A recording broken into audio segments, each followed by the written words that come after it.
And we're back. It wasn't really that much. I just kind of like pause and unpause. Probably should have taken a sip of water before this, but well, that's just how it is.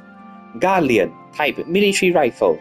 That's the length, barrel, caliber. I'm not that big of a gun buff, so this doesn't really matter to me. But the thing I can't handle is how this has a very free form sort of axis compared to the human characters, where you're kind of like locked here and you can only move. No, you're for the what's that called? For the human characters inside personnel entries, you can only look this way and zoom in, zoom out. But for here, you can tilt up and down. It's so bizarre. Anyway, right. The Galleon military rifle has a sort of bolt action aspect here, which reminds me of the Unfield. Yeah, standard rifle developed by Gallia's only arms manufacturer, the National Arsenal. Created during the First European War, it was issued to Gallian soldiers and saw use in combat before the war's end. By minimizing changes made to the action of existing models, developers were able to save time in realizing their design, while also allowing for a wide range of uses through further customization. Its name comes from its status as the first domestically designed rifle in the nation's history. Okay. And I can reset the camera anytime. Alright, nice. ZM Car. It's a military rifle crafted by the Empire's top arms maker. Okay, so it's an Empire's gun. Okay. Zeitmeister. Let's see the differences. These are slightly longer and have a longer barrel length, so they're more accurate, I suppose. The caliber is slightly wider as well. Okay. Clip size 5 shots. This is heavier than this, even though its design is smaller. I'm guessing because they use more metal parts, right? Because this uses more on wood, the weight is lighter, and so it suffers more from recoil and kickback.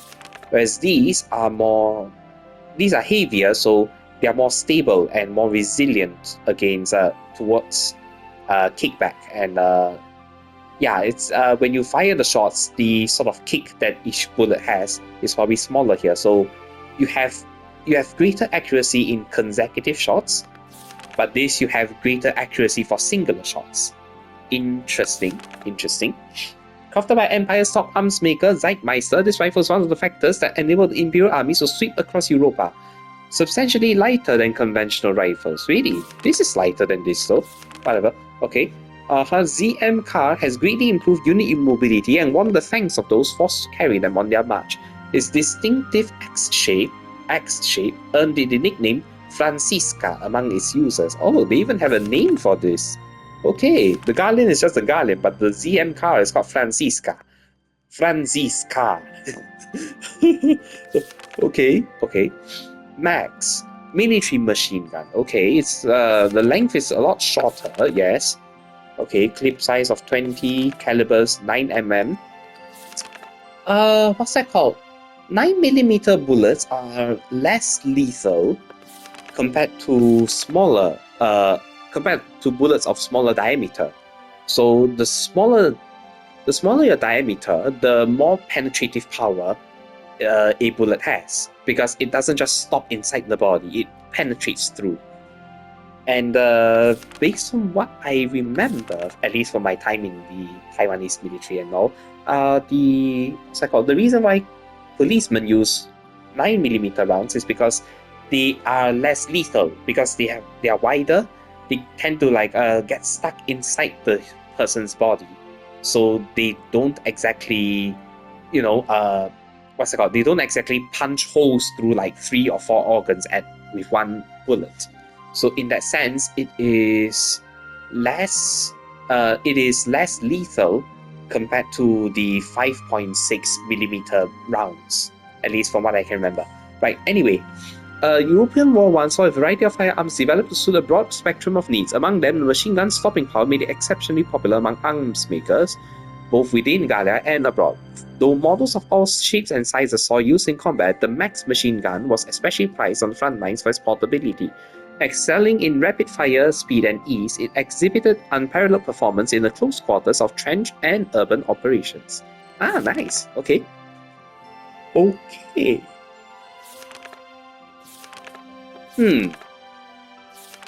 shorter barrel length, greater overall length, 9mm calibers, again, so they're not that lethal, 20 shots, and slightly heavier, okay? ZP-MP boasts a degree of refinement so high it was lauded as the Zeitmeister's ultimate masterpiece. Oh my god. Excelling in firepower, accuracy, and portability, it represents the pinnacle of everything required of a machine gun, okay? Further sweetening the deal is the high concentration of pressed parts, easily manufactured at low cost. Ah, yes, low cost, that's the scariest part of all, oh god. With these guns in hand, Imperial forces cross Europa unchecked by the Federation and other nations. Lankar, anti-tank lance, 2.8 meters, barrel length unknown, caliber 1.122 millimeters, one shot, weighs 16 kilograms, oh god. Gallia's most common anti-tank lance, developed as a way to allow foot soldiers to combat tanks unassisted. Armor-penetrating warhead is loaded into the tip, fired at the target, detonating on impact. Though the power and effectiveness are indisputable, its considerable weight impedes the mobility of the user. The weapon draws its name from its use as a lance-shaped anti-armor device. Ah, lance-shaped anti-armor device. Interesting. Lankar. GSR. Military sniper rifle. Okay. No real sniper rifle comparisons yet, but yeah, we'll get to that when we get to that. So yeah, 7.92 seems to be the smallest that the Gallian military put their bullets as. Interesting. GSR sniper rifle has its origin as a rifle made for use on horseback, built with all the know-how amassed during the Gallian S's development. Gallian S? Its defining feature is a variable zoom sniper scope. Built in an era of semi-automatic handguns, the fully manual bolt-action GSR was half obsolete by the time it hit production lines, but the exceptional firing accuracy and brilliantly made safety saw it continue to see use until the very end of the Second European War. B-Gata grenade. B-type grenade. A wooden handle extends from this simple can-type explosive. Oh, it's can-type, okay. Made from a powdered ragnite mix that emits a characteristic blue glow upon detonation. It uses a friction-based fuse system in which the user first removes the safety cap at the handle's end, then pulls the internal ripcord to spark the fuse. Because the bomb detonates a few seconds after the fuse is ignited, requiring the user to swiftly throw it then seek cover from the blast, its operation requires some degree of safety training. Oh yeah, I remember this. I remember watching in the anime of the Valkyria Chronicles. Oh yes, I remember the anime. I watched the anime. But yeah, I remember watching in the anime how one of the characters basically twisted the bottom end, pulled it out with this weird string, and then tossed it at the enemies. Of course, I say that, but that scene I remember is nearing the end. It's episode 23 or something of the 24 episode anime. But yeah, oh no, I'm spoiling it. Oh, someone dies there. It's a good thing that I watched the anime more than 10 years ago, because I can't remember who died, and I don't want to remember who died. Oh god. Oh god. Okay. Right. Let's move on from there. The VBWF, hand grenade, 680 grams. This is slightly heavier. So yeah, these are lighter and therefore can travel a further distance. Okay, interesting. Similar in basic construction to those used elsewhere, the friction fused hand grenade is the official standard within Imperial Army. Though the time delay until detonation can be adjusted. It can be adjusted by the dial or screw on the side of the device. Most users are hesitant to detonate from the timing that had been drilled into them in training. Oh, most were hesitant to deviate from the timing that had been drilled into them in training. Okay, so this is technically overtacked. So they have overtacked, but it's a issue with how the training goes, that the Imperial soldiers aren't taking advantage of the shorter detonation time. Holy shit! If you meet an Imperial squad that can actually learn to control the timing of its detonation, Oh my god! That is lethal, okay? That's dangerous. It's like you intentionally extend it to 18 seconds, you pull and you throw, you make the enemies think it's a dart, you start shooting at them, they start shooting back, and by the time they start peeking out and shooting you, boom, you die. Oh my god. Oh my god, if they just mastered this, if they just mastered the sort of time delay adjustment on this device, we would have lost the war already. Oh my god. Okay. Thank you, human error. Thank you, human error. Oh god. Edelweiss. Okay, let's see. A whole bunch of text there. Okay. Designed and constructed by Isara's late father, Thamer, this tank's 360-degree rotating turret, fully automated loading system, and other innovations completely revolutionized tank tech. Built to be operated by 2 people, Valkyria mans the guns and issues commands to Isara, in control of both the wheels and the wireless radio. Despite its age, it was among the first to use angled plating and other emergent concepts, yielding high performance from an early test stage. Its high cost was all that precluded its mass production. So it's expensive to do, but it's really good. Okay, we're really blessed in that sense, right? Really blessed. Alright, light tank. Let's see. Let's compare some parameters. Slightly longer, slightly thinner. Height of 324. So otherwise it's actually really short. Whereas this one kind of like uses height to compensate for like how much they're bringing with them. The weight 24 tons, whereas this is 32. That's a lot lighter. Top speed of 45. That's very light. Power 330 HP. Horsepower of 330, 1800 RPM, 800 horsepower. Oh my god, okay. Has 2 weapons. Oh wait, no, 3 weapons. Timer 40 or 88mm. KWK cannon is probably the mortar. Okay, yeah, okay, right. Though originally developed before the outbreak of the Second European War, these tanks saw considerable use throughout the war, taking the stage just as tanks began to see use as highly mobile units able to work in conjunction with troops on foot. This model came to define the epoch. By the beginning of the Second European War, however, they had begun to show signs of age and were outclassed by Federation counterparts in terms of frontal firepower. Speaking of Federation, we haven't really seen anything from the Federation.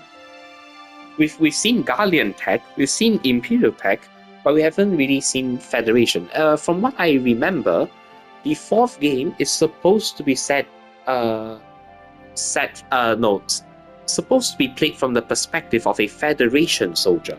So it's like Gallia was fighting for its own independence, but the Federation side was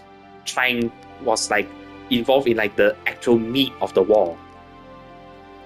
The Gallian is like one small chapter in like this large European war, and like the Federation is the one that's actually like hitting them hard, while being hit hard back. Some words, Anyway, yeah, this is the final entry, and we go on to the glossary. Okay, so let's go. Principality of Gallia. I can't really read the one at the bottom left. Sorry about that. Hang on. Like a diamond in the sky, twinkle, twinkle, little star. Oh god, what? Like a diamond in the sky, twinkle, twinkle, little star. Style something shamefully called Alicia. I don't know. I'm sorry, brother. When Alicia turned around, something, I can't really tell. It's so blurry.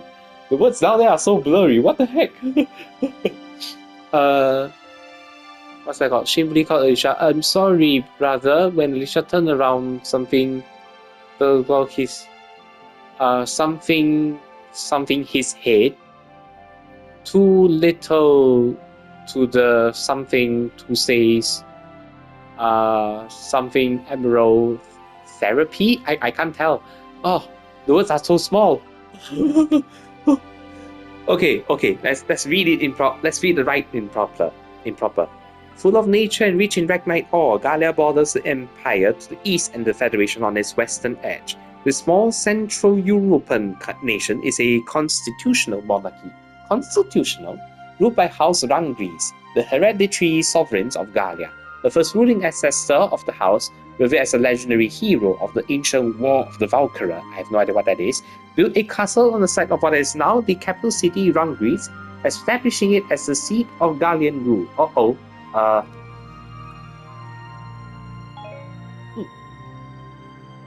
Right, that was the button, sorry.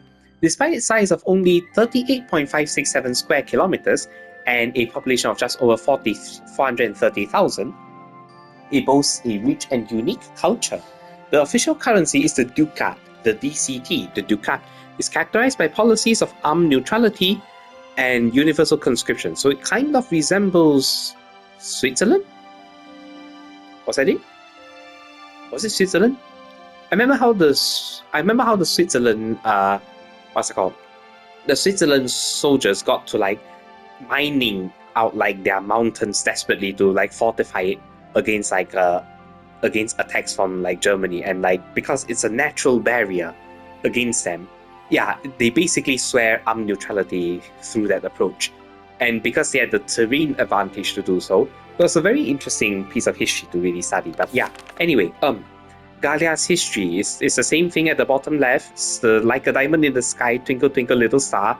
But the the text is really scuffed. You can't really make it out unless you view it from like a large screen, which thankfully I have a large screen I have a large projector projecting this onto the screen, and I can read some of it, but I don't know, it feels like some of the words are gibberish or something.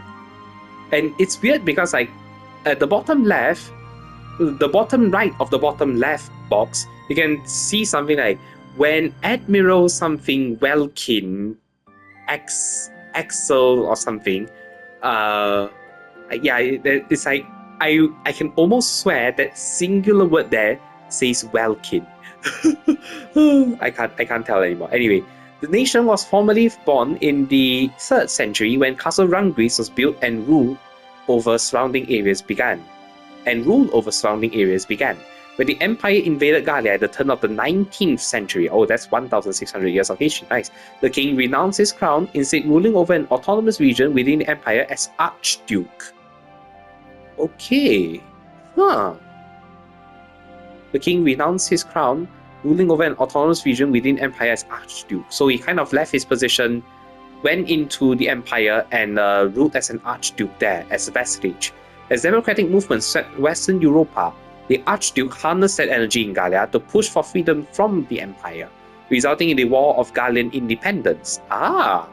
Okay. Stretched thin between multiple fronts, the empire was unable to maintain its hold, and the small nation rose as the independent principality of Gallia, declaring neutrality and establishing a system of universal conscription. Aha!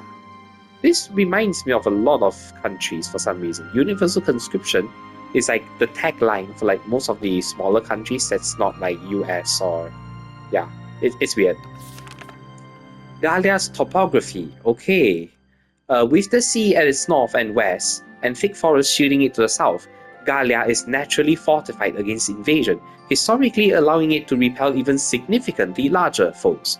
Hilly plains cover 60% of the nation's land, and its mountains contain a rich source of fragnite ore, a valued source of energy.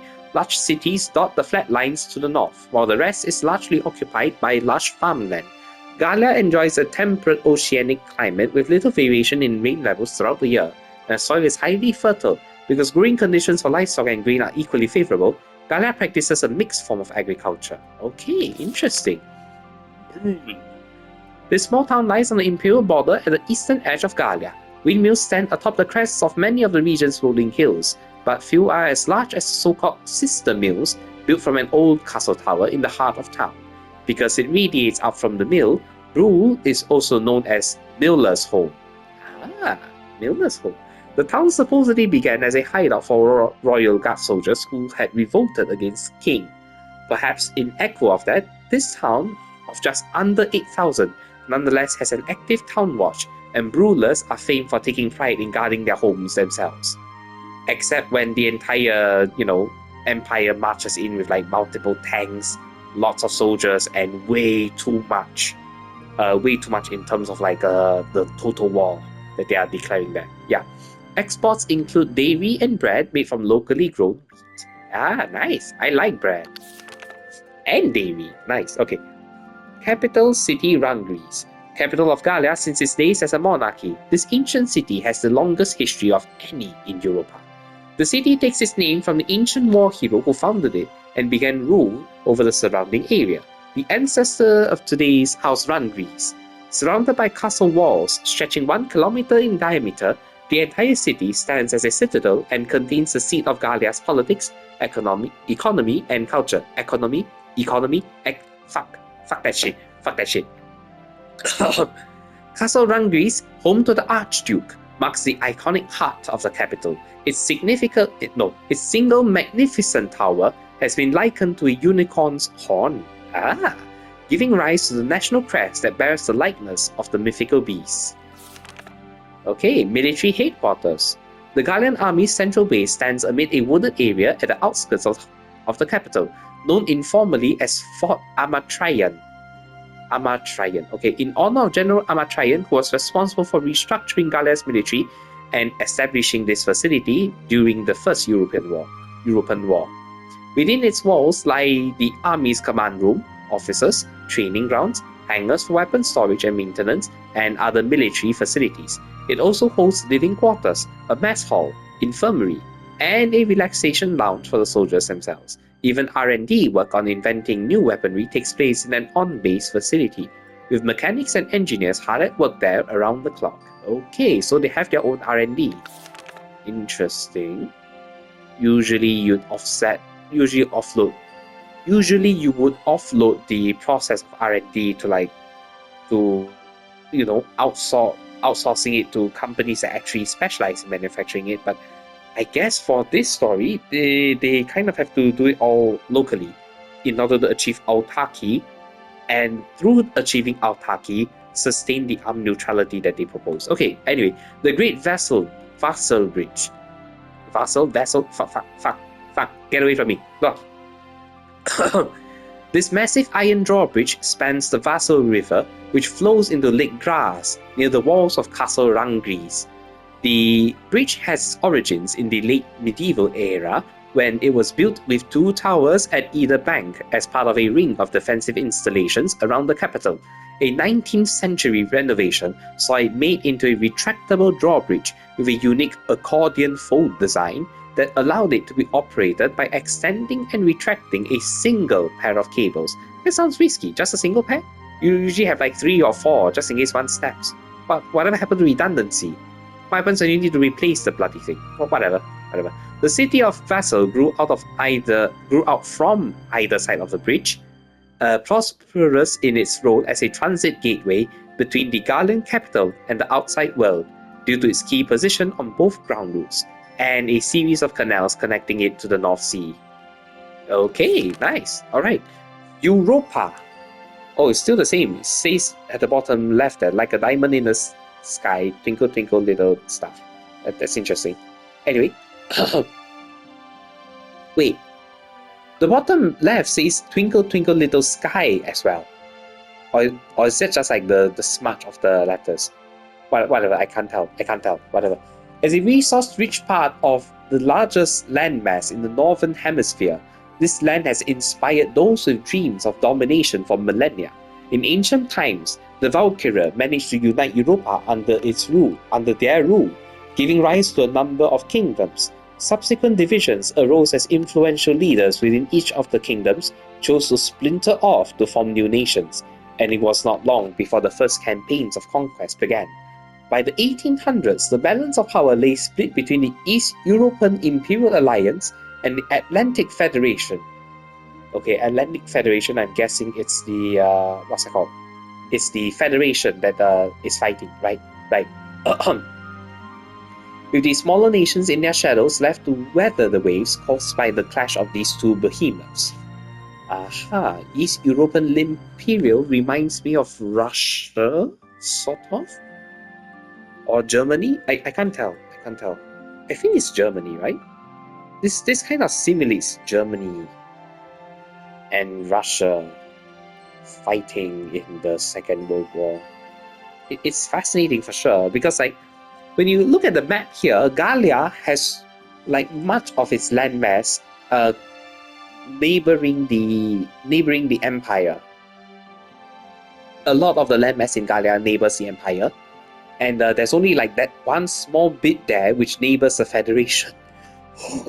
It's in a tricky position for sure, but I'm guessing the natural fortifications in Gallia's geography made it easy to hold off such a large empire, I suppose. But yeah, anyway, let's move on. European Imperial Alliance. Okay. A conglomerate of nations united under the rule of the East European Emperor, commonly referred to as the Empire. The Industrial Revolution that occurred when Ragnite was discovered as a useful energy source saw the nations of Eastern Europa, pioneers in machine technology, rise to power.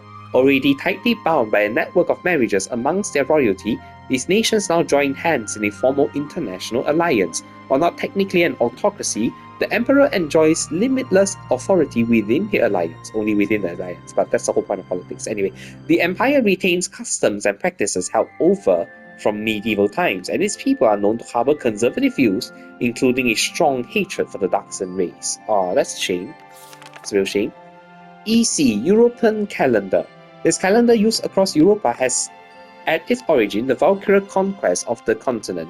For this reason, it is also known as a Valkyrian calendar. Okay, could be interchangeable, just keep in mind. Each year is counted in relation to the year the Darkson people were subdued and Europa was united as a continent. Years predating the unification are denoted as BC or before conquest. Oh my god, before conquest. Oh, that's spicy. Okay.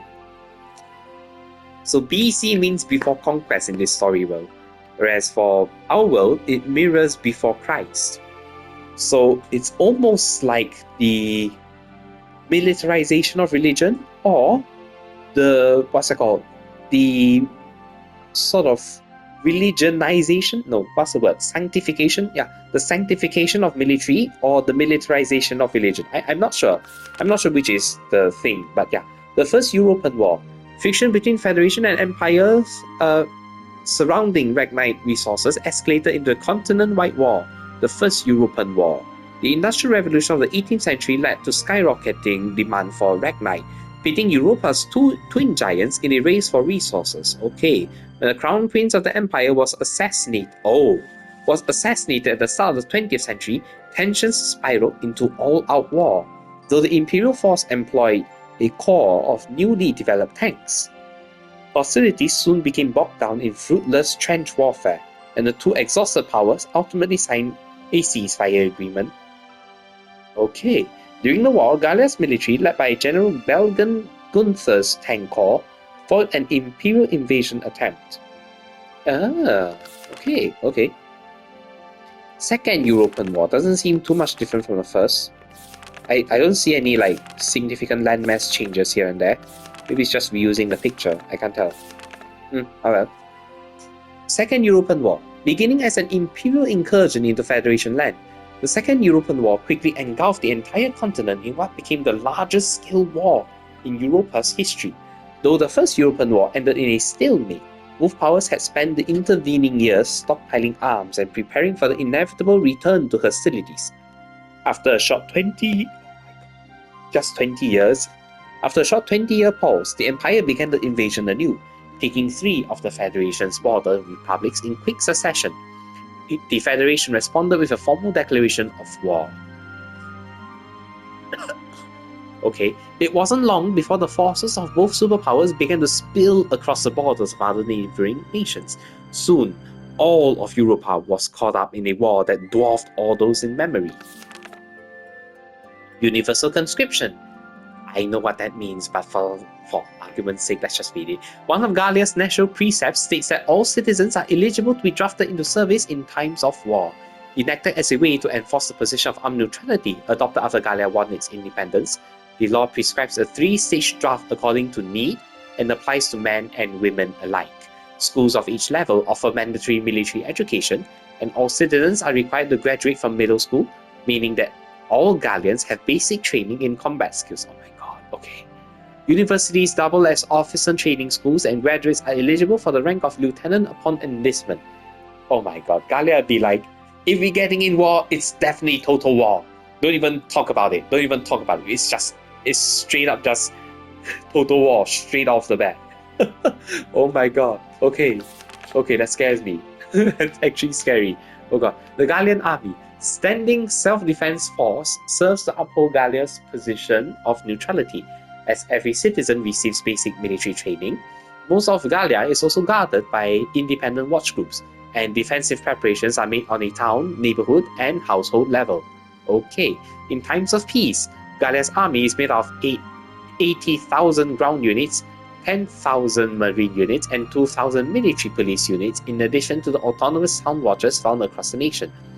When at war, a militia is drafted from the civilian public and assembled under that standing force for the Gallian army. Officers from the Gallian army are assigned to lead militia regiments and battalions as necessary. Gallian National Arsenal. As the nation's only arms manufacturer, the National Arsenal both develops and constructs all of Gallia's weapons. Seeing the production of arms as a part of national defense, leaders elected to end weapons importation and founded a new domestic arsenal during the First European War. This also helped keep weapons technology and plans from leaking to foes. Professor Thamer, creator of the tank that the war hero General Gunther operated, was a major player in the arsenal's initial staff, matched only by Bernhard Brondel in skill. Brondel, who rose to lead the arsenal, is said to have amassed his considerable knowledge through close friendships with a number of talented Buxton engineers. Okay, thanks. At the turn of the 20th century, a time where trench combat was the primary form of warfare, these armored vehicles were created to break across defensive lines. The design employs a Ragnoline fuel combustion engine in which energy is harnessed from the explosive ignition of liquid ragnite. Byproducts include a distinctive blue light and extreme heat, requiring the addition of a radiator at the tank's rear to prevent overheating. Originally used to cross trenches and as foot soldier support, economic and technological advances have seen tanks grow to fill a number of combat roles. After the Empire employed highly mobile attack tanks in the First European War, all of Europa began to develop new vehicles, leading to the diverse array of models seen today. Ragnite. Finally we get to the heart of the matter. As Europa's primary energy source, this ore has become vital to daily existence. It luminesces a characteristic blue hue when releasing the energy it contains. Mined primarily in mountainous regions, the raw ore is then refined for use in any number of applications, though the ore's existence was known in ancient times. It was not until the Valkyria brought their refinery tech to Europa that its use began. Since the Industrial Revolution, it has become a vital ingredient to human civilization. A surging need for tank fuel and weaponry derived from the ore has recently driven Europa's nations to expand their borders in a growing war for resources. It's actually kind of scary, right? When you think about how ragnite is essentially a substitute for coal or some important resource in our society, and how this scarcity can very well lead to tensions and war on a similar scale. It's actually kind of scary. Oh god. Anyway, uses of ragnite. Depending on the refinery methods used, ragnite ore can produce various forms of energy suited to a spectrum of needs. Refined into liquid ragnoline, it can fuel lamps or power vehicles, granting it a broad range of civilian uses. Its military applications include tank fuel, an incendiary agent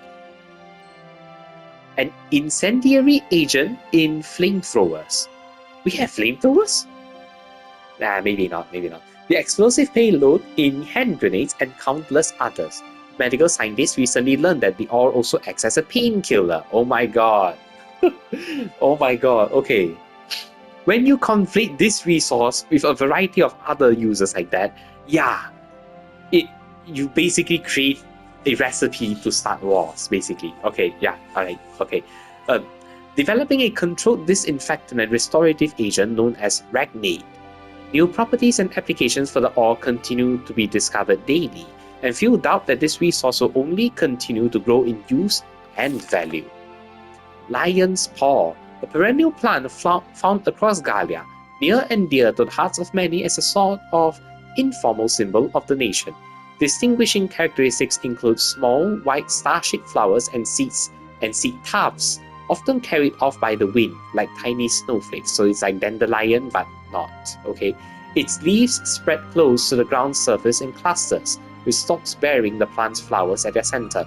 As an exceptionally hardy plant, they are known to thrive even under adverse conditions, weathering times of extreme hardship to bloom again the next year. That was a great reading session. I've gotten my English practice in for the day. Haha! I fooled all of you. It was actually English practice for a Taiwanese. I need it. Anyway. So, right, we have some new things ever since we unlocked chapter 4 that I'd like to go through with everyone since I'm taking the time to do it here. So might as well. Castle Front Station. Hey, Lieutenant! Off duty today? Hey, what's up, Miss Ellen? Your timing's perfect. There's something I want to show you. Won't take but a minute. Come on. I don't know how I feel about this. Ta-da! It's the writing on the wall, written and published by yours truly. It's literally called writing on the wall. Come on, man. What the heck? Why do this when I already have a radio news gig, you say? Yeah, why do you do this? Sure, I could leave it up to the print news guys, but they're all lapdogs. The government censors everything. Oh, come on. Don't be like that. But you're not wrong, but at the same time, this is the reason why today's world is so messed up and why the conservatives keep manipulating information that they can't even stand behind. They just shit talk something and like they just shit talk something like, oh, we have more migrant criminals, we have like X, we have Y. They keep raising all of these complaints, but at some point you have to recognize that all those complaints don't apply to the person, to the politician they are insulting. It applies to the impression of democracy that they have. And that's just bad because I remember one of the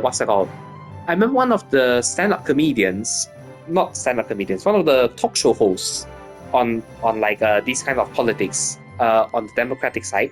They mentioned how Trump was reusing insults he used against Joe Biden for Kamala Harris. And that's terrible. Oh, it's so bad. Anyway, I could leave out the print news guys, but they're all lapdogs. Government censors everything. Yeah, the government does censor a lot of things. Notably, when you think about how China doesn't permit their citizenry to really know about like the history of the cruelty they've performed. For example, the 6月4日 Tiananmen 事件, which is like the Tiananmen incident where they basically gunned down a whole lot of peaceful protesters. Not a very good sign. Not a very good sign. Honestly, it sucks. But that's the world we live in. Your life is so easily lost, and sometimes people just don't respect your life. So why should you respect theirs? Just get out of the country, or if you can't, then find some way to economically sabotage the country so bad that they can't recover. I hate the mainlanders. Well, I don't really hate the mainlanders. I just hate the government of the mainland. But I also accept that there are mainlanders in mainland China who are being oppressed by the government themselves, especially the women. Like they mention it like it's leftover women. Oh, the women are ones being left over. When it's in reality, it's the men in China who are being left over. It's like a lot of the stuff they say actually underlie a sort of political agenda that tries to steer you away from what's actually happening. Because when you notice what's actually happening, you kind of lose faith and like you damage your loyalty towards the country, and that's the part they want to avoid. So they try their best to campaign for stuff, and well, let's not talk about politics. We're here for the game. So anyway, government censors everything. And not just a little cut here and there. In some cases, they'll bend the harsh truth into candy-sweet propaganda. I hate that. I'm so sick of it. Same. I want to give my readers the truth. That includes the bad stuff, too. Truth. Oh, it sucks that we're living in 1984, aren't we? 2 plus 2 is 5 if enough people say it is. Doesn't matter if it is not conforming to reality, as long as it conforms to what people perceive as social reality. There's this bifurcation between social reality and material reality that we have to discuss another time. Not here, not when I'm trying to enjoy a story, but oh my god, it hurts. So, this is my brilliant plan. The writing on the wall. I'm not sure how the Galian government will take it. I'm not sure if they'll crack down on you and deny your fourth estate, because it's not so straightforward as I'll publish the truth. But what are the other actors going to do about that? That's the bigger concern, don't you think? Whatever. Some things are only possible in out-of-the-way spots like this, out of sight from those government goons. I hope for your sake you are right. I'll keep this space filled with up-to-date, absolutely factual info. No censorship. Oh god. And your exploits will feature heavily, I'm sure. So yeah, come by and have a read sometime. I'll take it with a grain of salt as well. I'll take both of these with a grain of salt. So anyway, signs of Galian resistance. We have more to read. Look at that. In an interview given on the 8th, a spokesperson for Central Galian Armed Forces suggested a massive anti-imperial counter-strike brewing. Should this come to pass, all eyes will be on how a force that has thus far specialized in retreat can stem the imperial incursion that claimed most of Galia by last month's end and now stands before the gates of Rangris. It seems the militia will join the army proper on this bid to free the capital from a siege, a fear that has persisted for weeks now. Some suggest that this move is due to the army's desire to conserve its own manpower for combat within the city's walls, a very real possibility should this plan fail. Okay, so they don't want to injure their numbers, so they send the militia out to fight. Yeah, that's very spicy. Oh god. Flames of war sweep Europa. The Empire-owned and run Terrace news outlet reported on the 6th that Imperial forces have claimed the coastal Federation city of Valua. If true, the Empire would now hold a supply route for Ragnite transit, greatly influencing their standing in southern Europa. Unlike the northern provinces, Europa's south lacks for Ragnite, meaning that supplies must be shipped in from elsewhere to sustain the Empire's offensive. The Empire's hold on Europa's southern coast means expansion of the conflict to all areas of the continent is more likely now than ever before. The sea route, of course, is always a sea route. The Federation has yet to issue a statement regarding the Empire's alleged seizure of Valois at this time. Okay.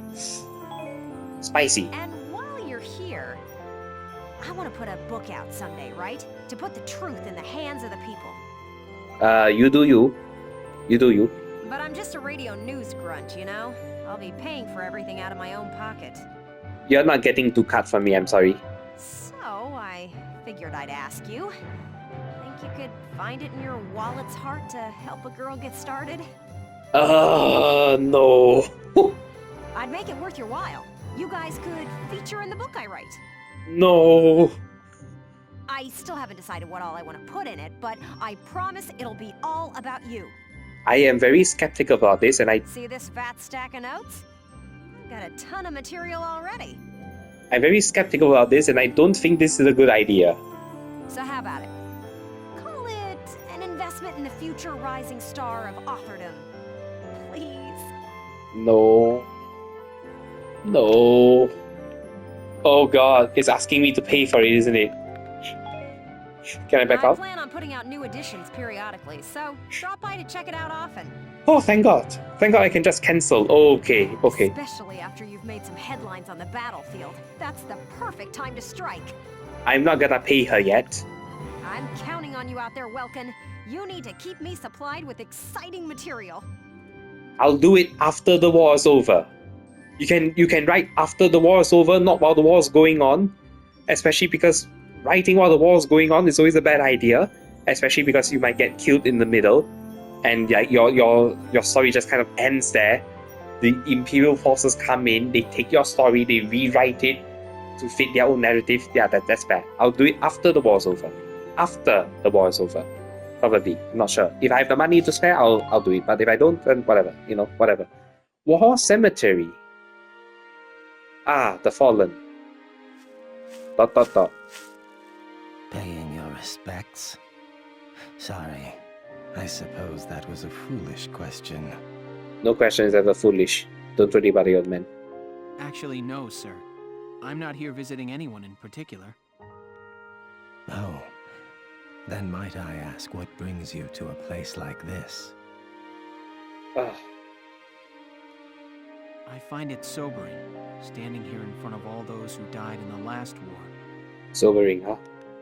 That and seeing this much death reminds me that humans are just another part of nature. Facts. Don't suppose I've ever heard that before. Judging from your clothes, you're militia.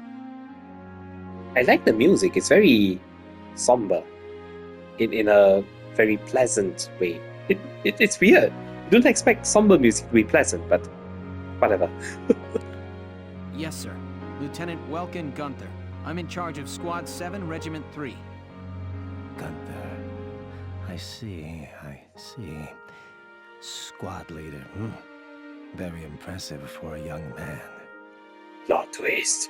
I'm actually Belgan Gunther. Oh no! No! Father! Father! Not at all, sir. I'm still woefully inexperienced. One wrong order from me and my squad could wind up here. It's a huge responsibility. Yeah it is. You respect the weight of their lives. Here, let me teach you a special order. Oh! Oh! An order, sir? I'm sorry. Who did you say you were? Belgan Gunther. I am your father. Father! Okay, stop. Just a leftover from the last war. I'm afraid my orders require some experience, though. Okay. I can't in good faith teach them to those who lack the maturity to use them properly. Like the maturity. Now, let's see. Let's see. I'll teach you healing request today. Healing request. Use it to request a medic to heal a single allied unit's wounds. Oh! Well, what is your decision? Yeah! That's great. It will cost 6,500 EXP to learn healing request. Not at the moment. I see. I suppose it was too soon for you. Okay, that's a reason to do the skirmishes and grind out a bit more EXP and DC and Ducat. Okay. I hope we'll meet again. Should you wish, you can likely find me here. Alright, I'll be back when I have 6,500. I'll hold off on leveling up the classes for now. And do that one. But yeah.